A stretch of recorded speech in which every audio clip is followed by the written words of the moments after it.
Rambo, Last Blood, guys, is now in theaters. It is the fifth and probably last installment in the Rambo franchise. It stars Sylvester Stallone. Right off the bat, with positives, I want to say I give huge props to Sylvester Stallone. He is showing that, something, just because you're in your 70s doesn't mean you can't have a very successful, energetic, and exercise-filled career.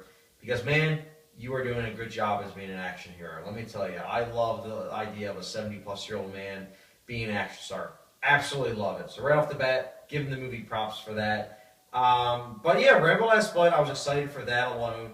And also, what can I say? It is nice when a movie's like a throwback to the 80s, where it's like, that propulsively paced movie that's like short, to the point, and very entertaining. This movie wasn't that. I'm sure the final 15 minutes was that. It was very, over the top, enjoyable, but the rest of the movie, nope, not good at all. So I mentioned the positives, Sylvester Stallone, and the final 15 minutes, but let's get into the negatives. Filmmaking, I'm going to talk about that right off the bat, technical aspects. The cinematography in this movie was not good at all. It goes back and forth between being shot on film, and you can tell because it's grainy, which I personally like when a movie's shot on film, but it's also very blotchy. I don't know if it was the projector of the theater I was at, which I go to this theater all the time, and it's never like this, so that's why I suspect that it was actually the film print. But the scenes shot on film, which were usually shot at night, really didn't look good, weren't convincing. Too many close-ups, in my opinion. The scenes shot on digital, they didn't really look convincing, especially during those scenes where a lot of times action scenes, especially towards the end, they didn't come off convincing. I also really thought the sound design was lacking. Really wasn't that effective, especially the score, which was lacking, especially during scenes that were supposed to be dramatic. Characters do stupid things to essentially just propel the plot forward and not actually make sense from a character perspective, at least given the information that we're told.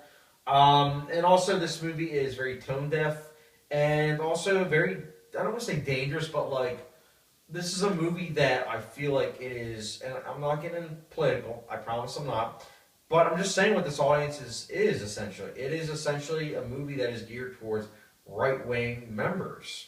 That's really what it is, because the movie, it's very hyper-masculine. It is very much so all about this guy is very hands-on, which is fine, but he's also essentially like, my way or the highway. And I know in the very beginning he doesn't say that, but like by the end, he is like that. He's like the John Rambo that we all know, and I guess most people like.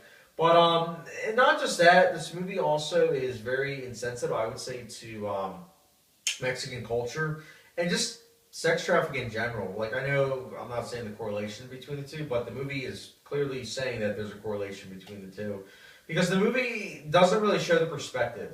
And I think this movie really could have benefited more with like telling a full-fledged story instead of just, okay, these people are in sex trafficking and everything, but other than that, they're bad because they're bad. Like, that's the thing. These are very cartoonish villains, to the point where it's like, really?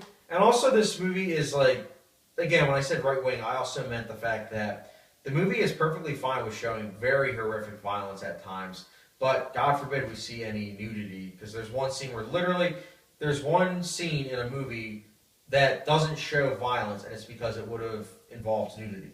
The shower scene. You don't know what I'm talking about, but they literally implied, I'm like, you show them, I'm not even going to get into the violence, but you show all these other scenes, but then you don't show this, and it's like, that's when it registered. I was like, wow, this is literally right-wing propaganda, and I don't like it. And I'm not saying it's because of my political views. Again, I don't get political on this channel, but like, I just couldn't help but notice it. It's just like if a movie's very left-wing, I would call it out for that, where I'm like, bah, like, it's just frustrating when a movie's just kind of like this, where it's like, really? I feel like some stuff just should stay in the 80s. I get that there's like a 1980s renaissance right now with nostalgia, but like, sometimes it's best left for dead. As Pet Sematary would say, some things are best left dead. This is the type of thing. I do think that this is a movie that, it's tone deaf, it's got a lot of problems, it's got a first half that is very dull, slow, generic, and just filmmaking that isn't up to snuff in my opinion. And keeping it vague, but yeah, Rambo Last Blood, I personally am being generous when I'm saying this, but I'm giving it a 2 to 5 star rating. I don't think it's a good film.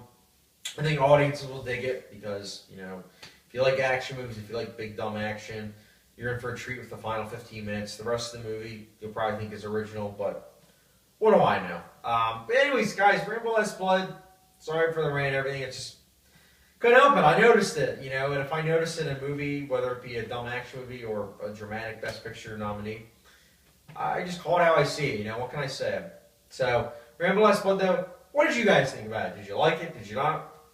Let me know your thoughts in the comment section below. As always, don't forget the subscription, notification bell, and I'll catch you guys later.